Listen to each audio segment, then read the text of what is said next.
Per cui, bando alle ciance, io invito il professor Bronstein a salire sul palco. With great pleasure, I invite to come up on stage the professor Adolfo Bronstein. Thank you for having accepted our invitation.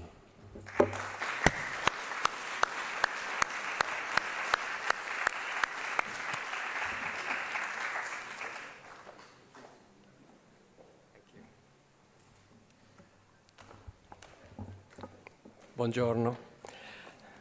Thank you very much indeed for the invitation, Giampiero.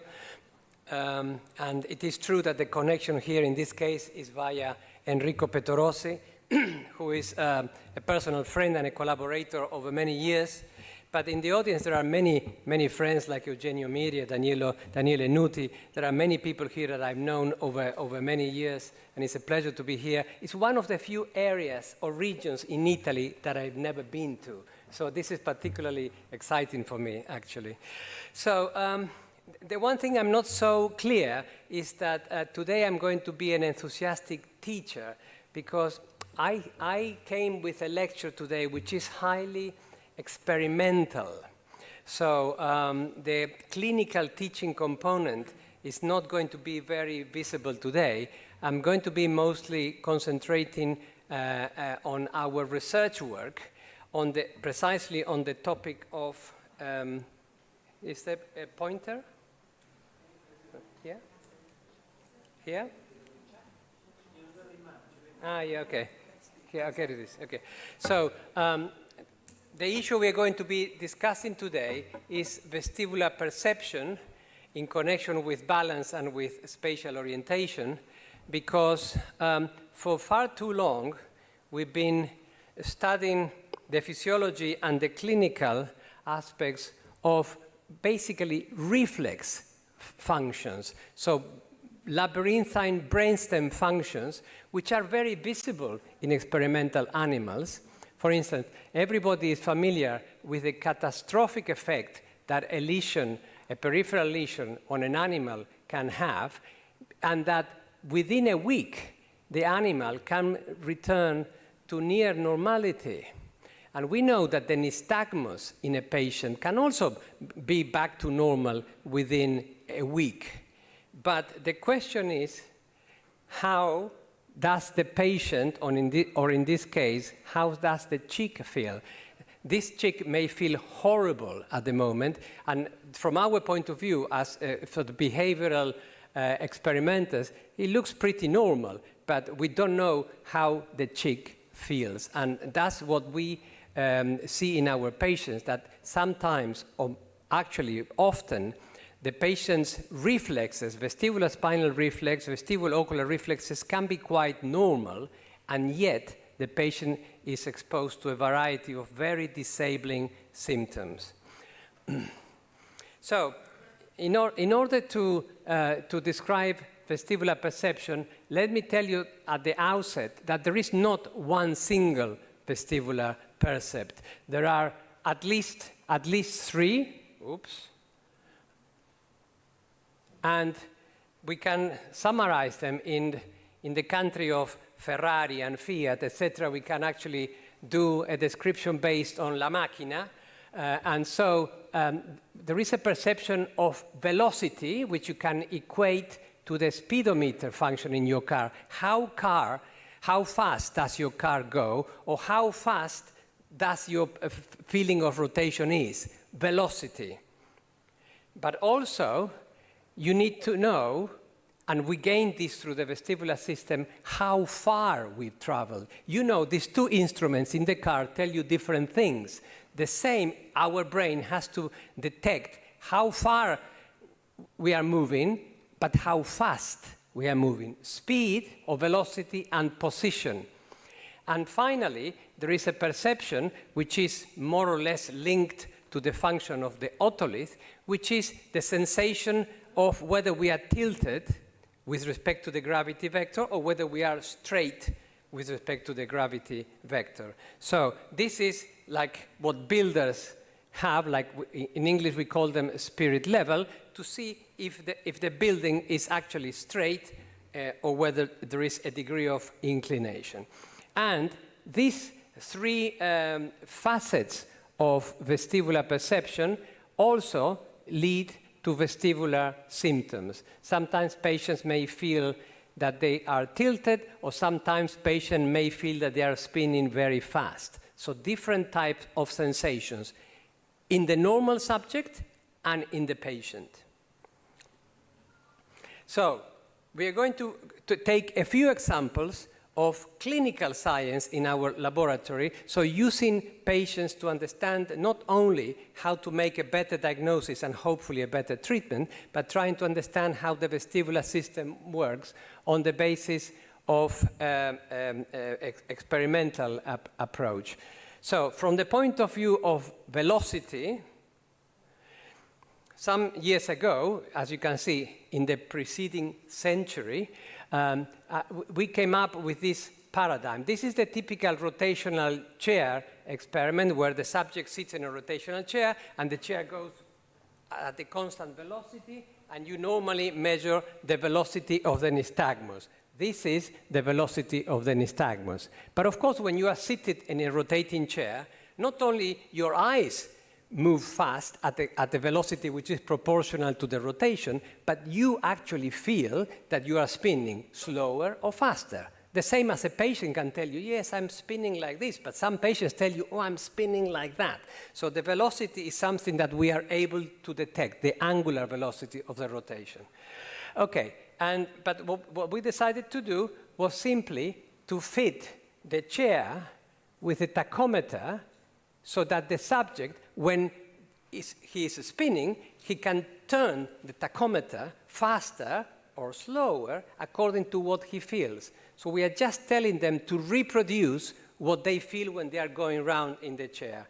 And as you can see, very much as eye velocity decays after a velocity step of 90 degrees per second, chair velocity continues, but the eye velocity gradually declines, and as you can see, the turning sensation, the velocity of the vertigo elicited by the chair is perfectly associated with the ocular velocity. One normally measures this phenomena by establishing the time constant, either of the eye velocity or of the perceptual velocity. The time constant is approximately the time that it takes for the original sensation to drop to about 1/3.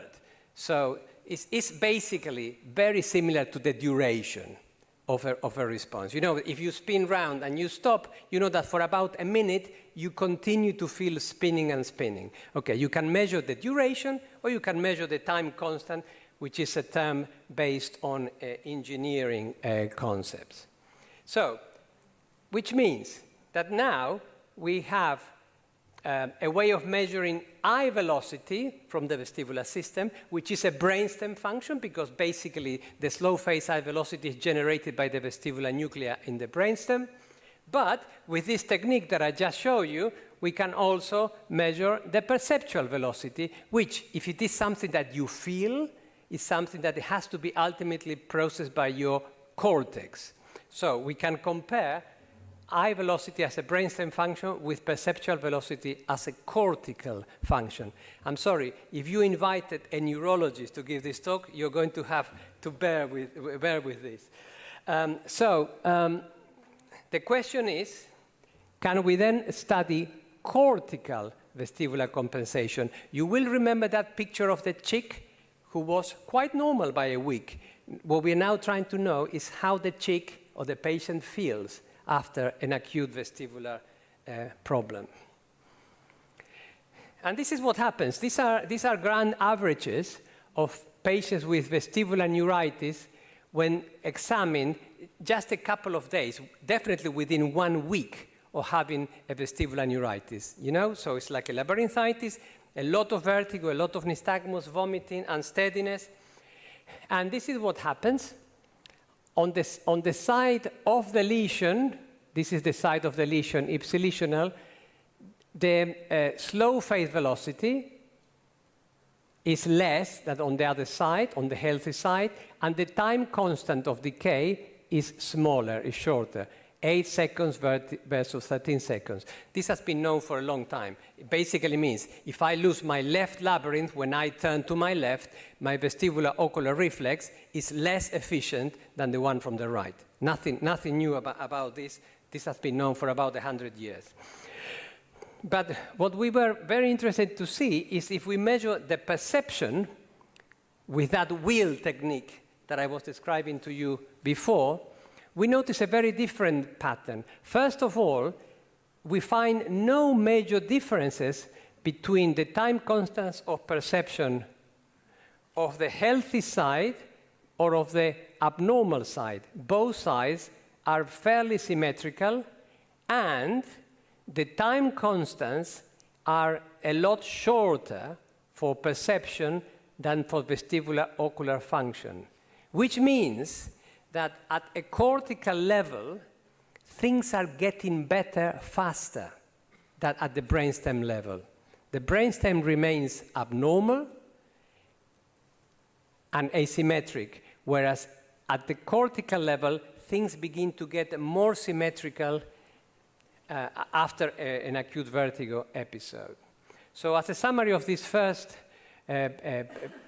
piece of research, the vestibular perception in acute vestibular neuritis, it is sensible to say what we know, that the shortening of ocular and perceptual vestibular time constant should reduce vertigo and oscillopsia, because basically reducing the time constants means suppressing, compressing the function of the vestibular system. If you have horrible vertigo, you would want to shorten your time constants as a first line of defense. It's as if you are looking at too much light in a room. What would you like if it's hurting your eyes? You would dim the lights down. Yes, you would switch the lights down. So this is what the effect is of suppressing the time constants. Now, the interesting finding was that perceptual time constants are shorter than ocular time constants and more symmetrical, as I've shown you. And this takes us to the first take-home message, that cortical vestibular compensation seems stronger than brainstem compensation. It is a perceptual shutdown, which can be considered a kind of cortical antivertiginous mechanism. In other words, the cerebral cortex seems to have additional phenomena that the brainstem doesn't have to shorten the time constants further and to suppress vestibular sensations which are so unpleasant in the presence of an acute vestibular episode.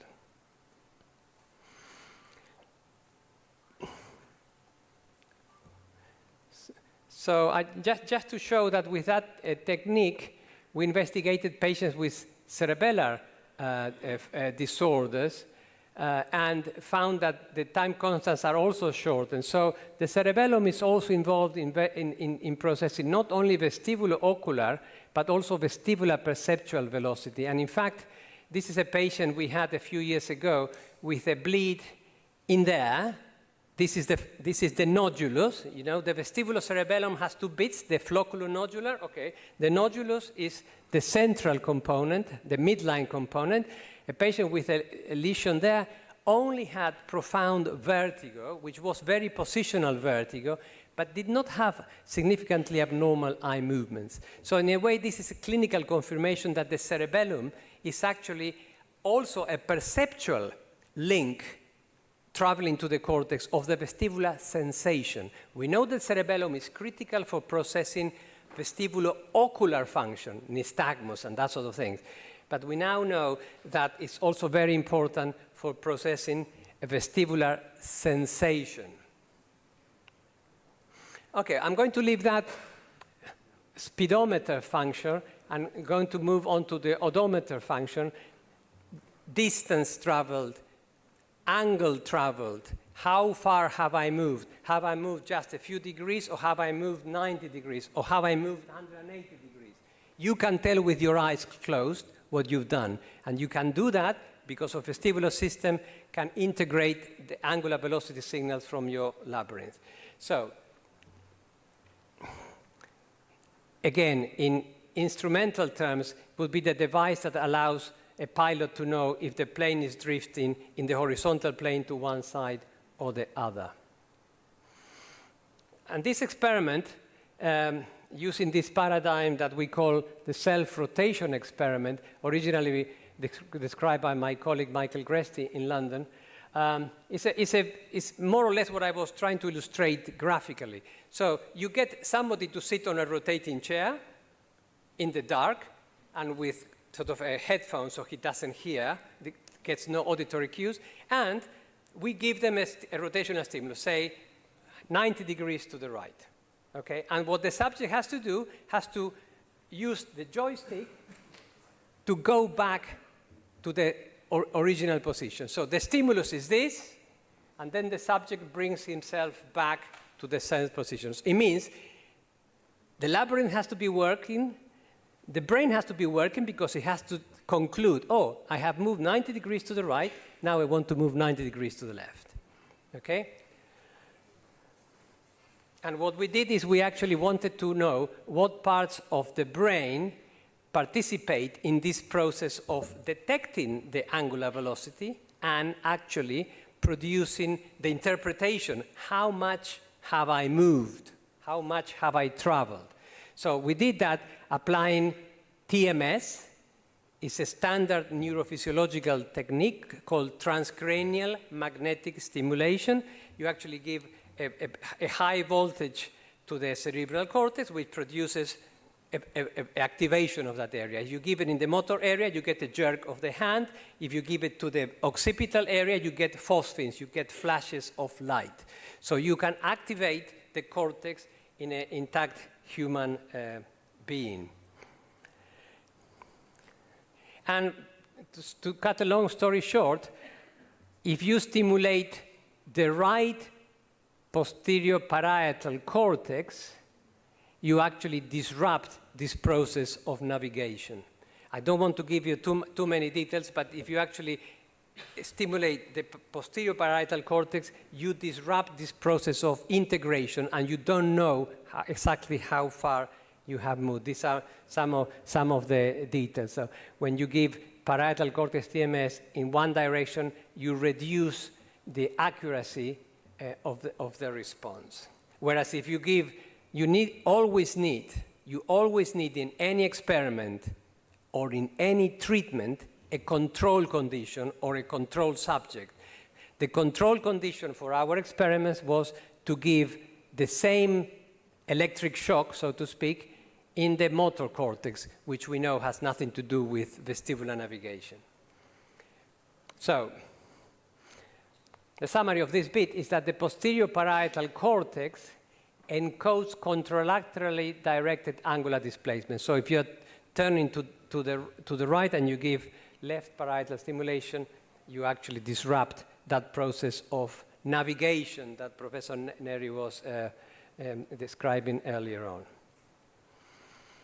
But more direct evidence of how and where in the brain these percepts are processed was to study patients with lesion. And nothing better than stroke for this, because the lesion tends to be discrete and tends to be acute. And the task was actually quite similar, but adapted to a patient population. So this is how the technique went. So you start with a subject seated in the center of a big clock, like a clock face, facing the number 12. Then you rotate the subject, for instance, 90 degrees to the right in the dark, and you ask the subject, okay, you started at 12. We move you here. Where do you think you are pointing? If he tells you, oh, it's 3 o'clock, fine, no error. But if the subject had said 1 or 2 o'clock, he was underestimating the rotation, yeah? So then you go back and you repeat it. So, and then you can tell how much the subject perceives that he has been moved for a certain stimulus. You can do a plot of stimulus response. And we did other tasks which are more to do with velocity processing, but I will not describe those. And the summary of those type of experiments in 18 patients with right-sided lesions. You cannot do this in left-sided lesions because patients need to understand the task. And if you destroy the language areas, it doesn't work. So, so patients with right-sided stroke, an abnormal navigation during that paradigm, again, the hot area is in the posterior parietal area or the temporoparietal junction. This is the area that is abnormal in those patients with abnormal navigation during this type of task. So the subjects don't know how far they have moved. And this is the temporoparietal junction. Temporoparietal junction is a critical area in the integration of vestibular spatial processing. In contrast, motion or velocity perception was preserved. So, whereas spatial position displacement seems to be highly localized to this area, velocity perception may be a more distributed function, which is not so easy to localize. So, to finalize this initial part of the talk, because I was telling Professor Neri that my intention is to stop halfway through rather than bore you for a full hour. I'm going to stop in a few minutes and actually take a few questions or discuss with you, and then I'll carry on with those of you who are still alive. All right. So the gravity perception, am I tilted or not? And many patients with vestibular disorders come and tell you that they feel tilted. And in fact, patients with central vestibular problems, typically the Wallenberg syndrome, I don't know if there are neurologists here, but the Wallenberg syndrome gives an extreme tilt of the person. And this, again, in terms of the instruments in an aircraft, is the device that tells you where the horizon is, whether the airplane is tilted or not. For a long time, there was a concept that came from Munich that all of these brainstem lesions and tilts of the visual vertical were disrupting a process that was labeled as internal representation of gravity, a high-order concept, the concept of verticality. And actually, I intuitively knew that that couldn't come from the brainstem. The brainstem doesn't do that. The cortex does that. And we had a few cases proving that that concept is not right. Because, for instance, we had patients like this, with this type of lesions and paroxysmal attacks. Yes? So this is horizontal, vertical, and torsional nystagmus eye movement recordings. And because the patient has paroxysms, you can measure the patient when he's normal, and the patient can be his own normal control, his own control when he has an attack, okay? So with this massive horizontal, vertical, and torsional nystagmus. And what happens precisely is that this patient, when he's off the vertigo attack, both modalities of verticality, the visual vertical, so in other words, how tilted you see an object, normally we would see this biro like this. If you see it tilted like this, it means that your labyrinth or your brainstem is not working well, okay? So this is what we call the visual vertical. But you could also do this without eyes. If I close my eyes and I'm given an object, I can do this, go up and down and say, yeah, this is upright. Whereas if I find an object like this, no, this is tilted to the right. So this is the visual vertical, and this is the haptic vertical, tactile vertical, yes? So, and if these lesions disrupted the internal representation of verticality, all of these persons will be tilted, yes? All of them will be identically tilted.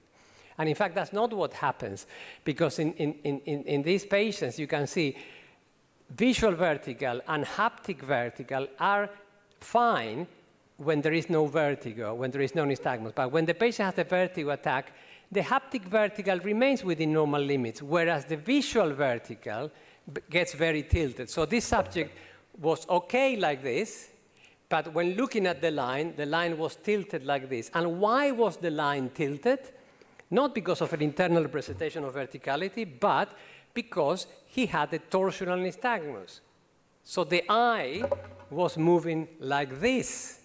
And if the eye is moving to the right slowly, you see the world tilted to the left. That's when you have a patient with a vertigo attack. It tells you, oh, the room is going like that. Yes, because your eyes are going like this, all right?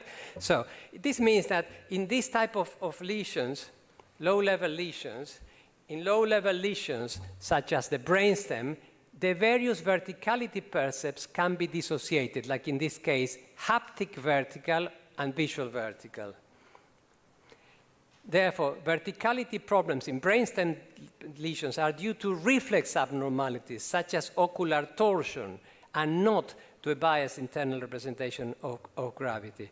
In a way, it would be fairly common sense in neuroscience, because these representations, high-order concepts, cannot be actually mediated by low levels brainstem structures. But we wanted to see what happens in cortical, because at cortical level, the situation can be very different when all representations of verticality come integrated. Visual, tactile, and postural vertical. You can also put somebody in a device and see if they feel vertical or if they feel tilted. This is exactly what we did. And we wanted to investigate, in particular, these type of patients with the pusher syndrome. About 10% of patients with stroke, right-sided lesion, they have not only the left anesthesia and the left hemiparesis, they have this pusher syndrome. Like this man, you can see that this man is very ill for two reasons. This left side is paralyzed. You can see there is no muscle tone there. But on top of that, he's pushing himself to the side of the lesion. You can do nothing more silly than this, because you are hemiplegic on this side and you are pushing yourself into the side of the hemiplegia. It's a disaster. For rehabilitation specialists, this is a disaster. This is very difficult to rehabilitate. And so our hypothesis was that what was happening in these patients is that they had an abnormal representation of verticality. And therefore, they were trying to align themselves with their tilted perception of verticality. And that's why Dominique Prenou, when he was with us in London, we actually invented this machine. You put patients, and they can be very seriously ill, as you can see, like this patient, post-stroke. You put them in this wheel, and you can tilt them in one direction or the other to see when they feel that they are upright. This is what we did, and this is what the editor of Brain did with our picture. I don't know what the editor of Brain smoked that night to actually produce this type of picture, but we also measure, of course, the visual vertical and the haptic vertical as well. And this is a typical example of these patients. So we start with the wheel really tilted to the right and gradually, very slowly move it in the opposite direction until the subject tells us, stop, I feel upright, I feel vertical now. And this is what happens when coming from the right to the other side. And then you go all the way to the left and gradually begin to tilt slowly in the opposite direction until the subject tells you that I'm okay, I feel upright, I feel vertical. And this is real vertical, and this is how the patient feels vertical. As you can see, this patient's perception of verticality is tilted. And so when they are pushing themselves, they are trying to align themselves. Imagine that suddenly God decides to tilt the gravity vector here. All of you will be pushing yourselves, trying to align yourselves with the gravity vector. We take it for granted that verticality is there and we feel it. But we know that we feel it because we have organs to sense and interpret verticality, okay? And it can go wrong, as you can see here. Okay. But there are other functions in the right hemisphere which are taking that you are interested in balance. I thought bringing slightly exotic subjects. This is a very well-known phenomenon, the phenomenon of binocular rivalry. we have two eyes. And the two eyes can see different things. If you actually divide the visual field and present a red object to the left eye and a green object to the right eye, your percept, what you see, is sometimes the red one and sometimes the green, with very brief transitions between the two. You cannot see two things at the same time, basically. If I divide your visual field like this and show you things, you see one or the other. That's called binocular rivalry. Normally, of course, we fuse because we are looking at the same thing, but if we divide it, that's what happens. And that function is largely based in the right hemisphere. In the right hemisphere. So remember that this phenomenon here has to do with lesions of the right hemisphere. So we wanted to see what else can we have on the right hemisphere to understand this problem. So some colleagues of mine invented this extremely interesting paradigm. You have the subject going around in a rotating chair with reversing prisms in the eyes. So the reversing prisms will tilt or move the scene in different directions as you go round and round. Which means if you put the prisms in the same orientation in both eyes, when you rotate, you see one single thing. You see things moving in one direction. But if you put the prisms in different orientation in the two eyes, when you go round, the left eye will see things moving one way, and the right eye will see things moving the other way. I know it's not natural, but cutting the brain in a living cat, Petorossi does that all the time, it's not natural either, but we learn a lot with these experiments. So we have this situation in which we induce binocular motion rivalry, rotating while seeing the world move differently in the two eyes. And as always, we need a control condition. The control condition is putting the prism with the same orientation so that the two eyes see the same degree of movement.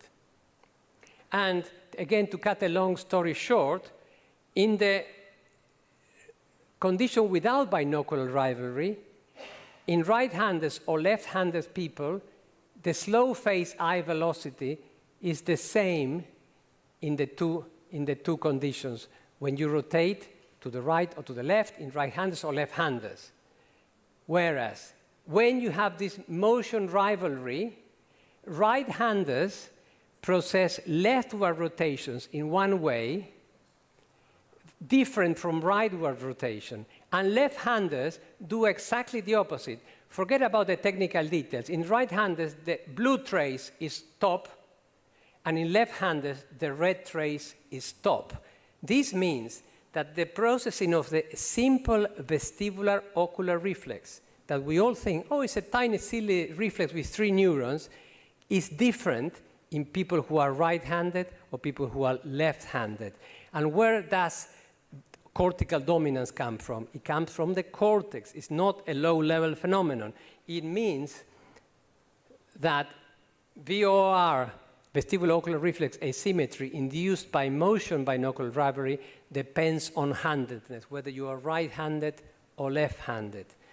So this means that even primitive functions, such as the control of the vestibulo-ocular reflex, are predominantly represented in the right hemisphere in right-handed people, and vice versa, predominantly represented in the left hemisphere in left-handed people. Okay, so this is actually swapped. So there are, if you like, the fundamental philosophical question is, do we become right-handers because the vestibular system lateralizes first, or is the other way around? We lateralize the vestibular system to one hemisphere because we use one hand more, or language more than the other. So that's going to be a tricky question to answer, but I think it's fascinating. But the take-home message is, don't consider that low-level reflexes like the VOR that everybody measures with caloric tests or with V-hits and things like that is as simple as we think. It has strong cortical control. So I'm going to be approaching what I thought was going to be 50% of my lecture, but I will be more than happy to stop here for good and actually take questions, because I think I'm probably giving you a little bit too much information. So the general summary and messages of what we've seen so far is that there are different modalities of vestibular perception, all contributing to spatial orientation and to their symptoms, like velocity, position and orientation, and tilt. And for those of you who are clinicians, patients can come to your clinic with this type of symptoms, telling you that they are disoriented, that when they go to the toilet in the middle of the night, they walk in the wrong direction, or that they are spinning, slow or fast, or that they feel tilted in one direction or the other. So all these physiological concepts have clinical implications. The cerebellum participates in perceptual velocity processing. In other words, the cerebellum is not only responsible for controlling the vestibulo-ocular reflex or for generating abnormal eye movements in patients with central cerebellar lesions. It also participates in the processing of perception of angular velocity. Transcranial magnetic stimulation and clinical studies indicate that the posterior parietal cortex and the temporoparietal junction are involved in spatial but not velocity processing. In other words, more in position and orientation rather than in velocity processing. This is more difficult to localize.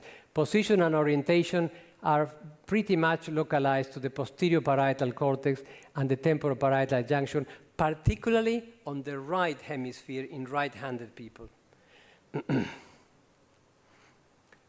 Right parietal lobe lesions can induce a multimodal dysfunction of verticality perception, leading to lateropulsion and tilt. Multimodal dysfunction of verticality perception is another way of saying internal representation of verticality. It means that all modalities mediating the perception of verticality are tilted in a similar way.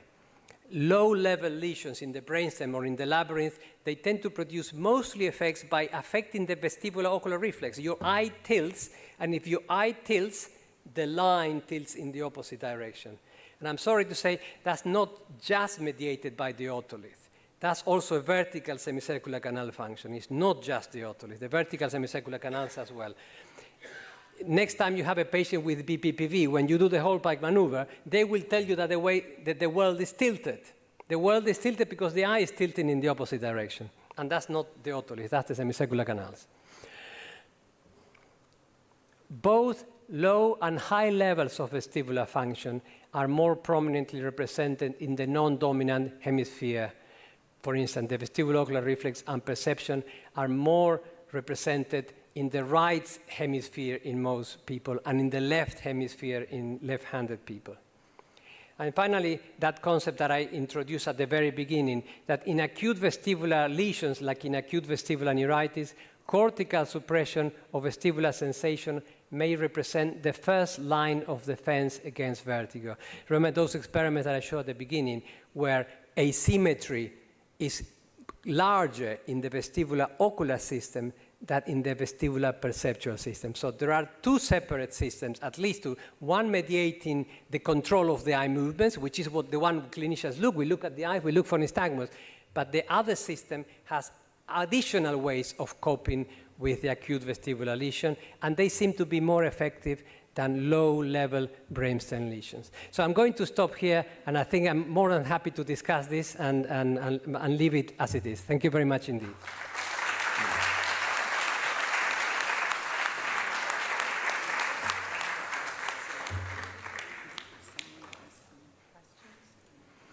So I think it would be, given that I prepared the lecture twice as long as this, I left quite a bit of time for discussions, questions, if there was anything that you did not understand. The only one thing that I regret not having shown you here is that I had brought with me some slides of Enrico Petorossi's work to show how high-order vestibular perception can actually have a major effect on the outcome of peripheral vestibular lesions. But I think in the interest of being able to discuss and digest all the various concepts, I'm sorry, Enrico, I will not be able to show that.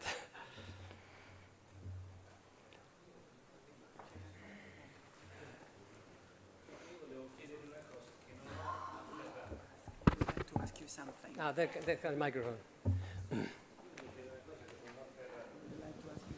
Lei dice che la percezione della verticalità non è di origine otolitica, mi sembra di aver capito, perché quando noi facciamo i nostri test sulla verticale soggettiva abbiamo sempre interpretato questa come un'alterazione dell'utricolo, quindi anzi l'abbiamo attribuita proprio a questo, e quindi tutti i nostri test tendono a questo fine, a valutare se effettivamente ci sia un deficit otolitico. Questo adesso mi spiazza un po', perché lei mi dice no, è corticale, e allora dobbiamo rivedere tutta la nostra batteria di esami come la verticale soggettiva? Thank you very much. Yes, the question is clear. I hope the answer is clear too.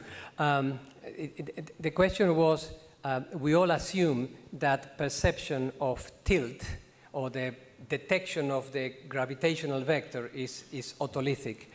I'm not saying that it's not otolithic. All I'm saying is that it's not only otolithic.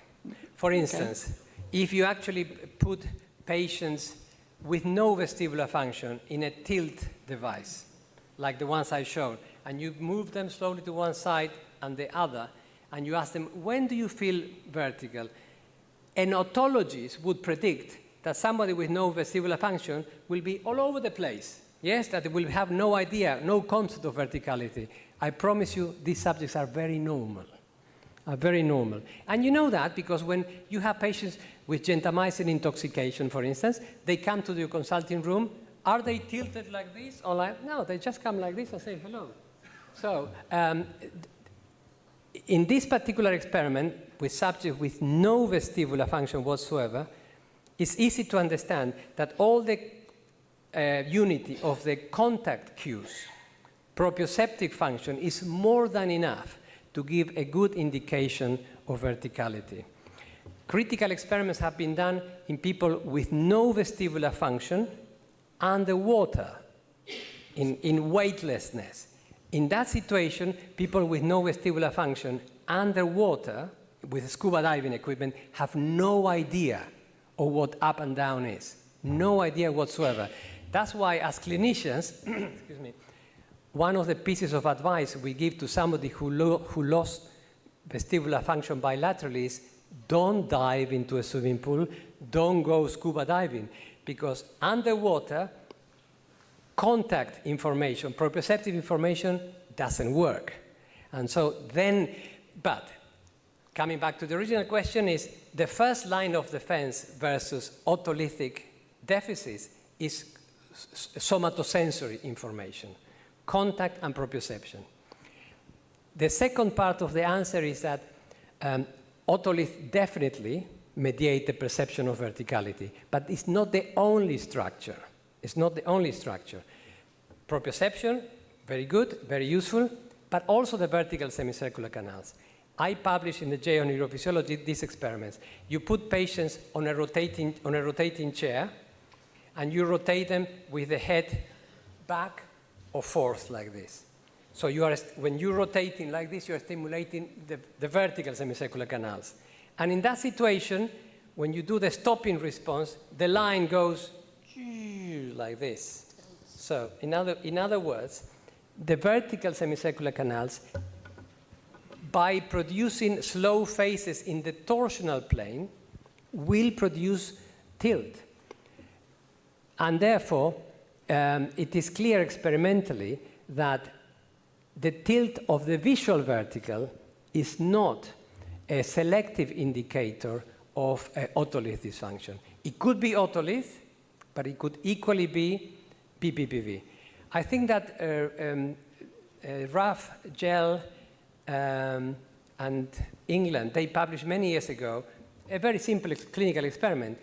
They measured the visual vertical in people with BPPV, provoking an attack of BPPV. And during BPPV, that we know is due to the canalith moving in the semicircular canal, there is tilt of the line. How could there not be tilt of the line if the eye is doing this? If you push your eye like this, you could see the world tilt in the opposite direction. Anything that makes the eye tilt will make the world tilt. And we know that the posterior and the anterior semicircular canals can produce eye tilt. And therefore, the summary of all this long philosophy about it is the otoliths definitely mediate the perception of verticality. But are they the only organs mediating perception of verticality? The answer is no. Semicircular canals, vertical semicircular canals do, and proprioceptive do.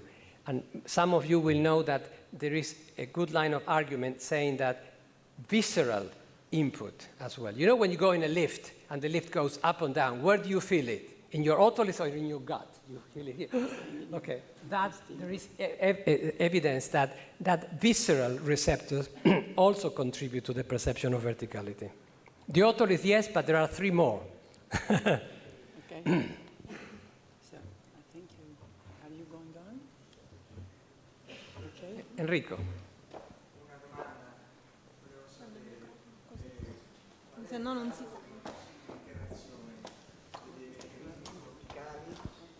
Sui meccanismi low level, diciamo di base, riflessi, è un'interazione che si può vedere sulle cose più grossolane del movimento oculare o sono più raffinate, come io penso sia da quello che tu hai mostrato, cioè nelle interazioni più complesse, allora una alterazione dell'interpretazione del segnale corticale può alterare queste cose, ma quelle forse più complesse.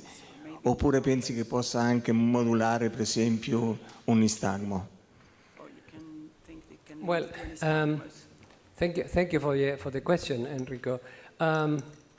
We've known for a long time that, for instance, the suppression of the vestibular ocular reflex, what we call VOR suppression, which is a clinical test, yes?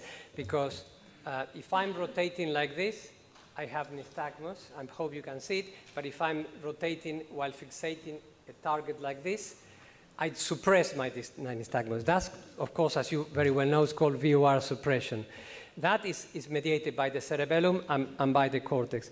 That is, if you like, a degree of modulation of ocular function, which has been known for a long time. What I think we did not know is that the cortex can have this differential processing in people with right hemisphere dominant or left hemisphere dominant. I think that there is no question for many years, from the days of Barani, that you can suppress your vestibular nystagmus and you can make it bigger or smaller. What we didn't know is that the 2 hemispheres seem to have independent and to some extent opposing effects. I think we know very little about this, and as we begin to understand that, then we will know this more fundamental question: do we use the right hand because the left hemisphere is vacant because spatial functions have migrated to the right hemisphere, or is it the other way around? That bit of the argument, I don't have evidence at the moment. Thank you. Beh, grazie e complimenti per la relazione, prof.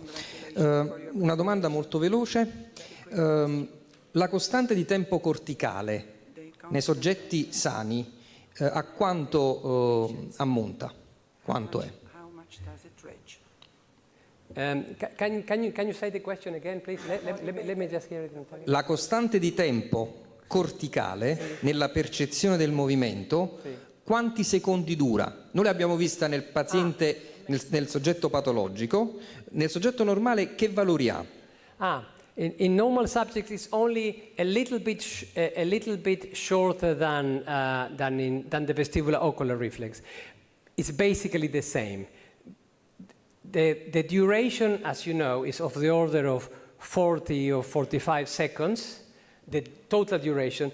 The duration of the time constants are both of the order about 15, 16 seconds. Okay. Yeah. But very, very similar in the normal subject, in the normal situation.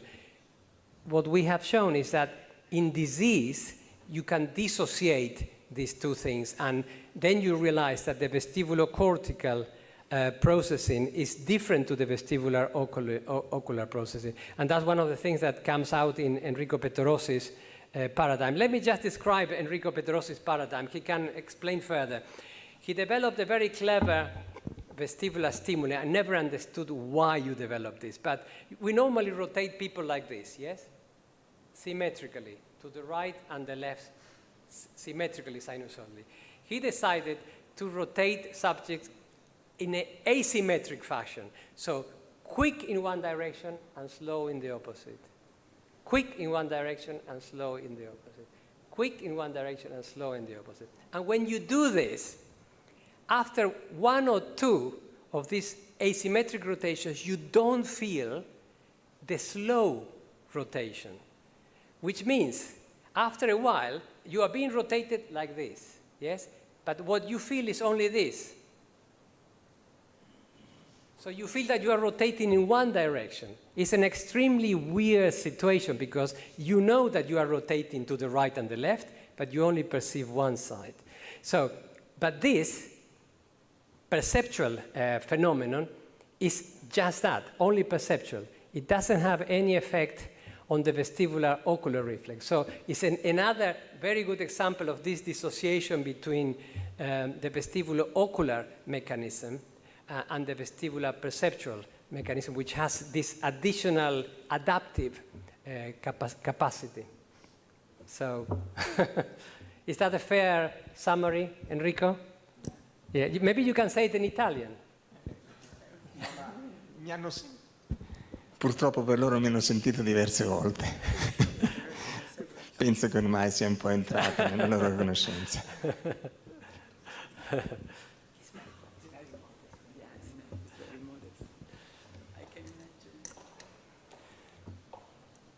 Okay, so I think we call it a day. Yes. Are there any other questions? No. All right. Thank you very much. Thank you. Good night.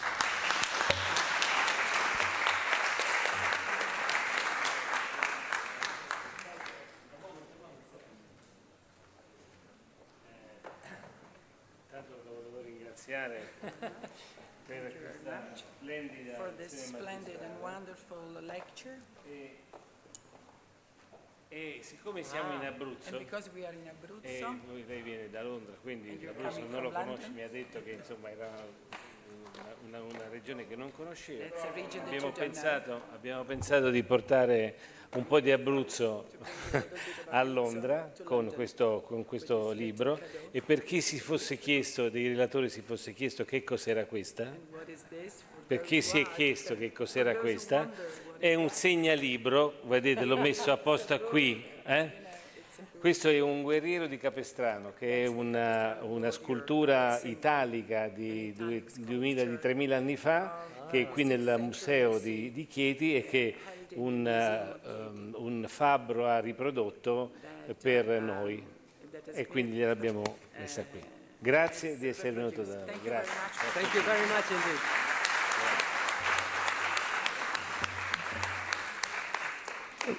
When coming here, I had the choice of changing plane in Rome and coming to Pescara, and I said, no, I'm going to come by bus.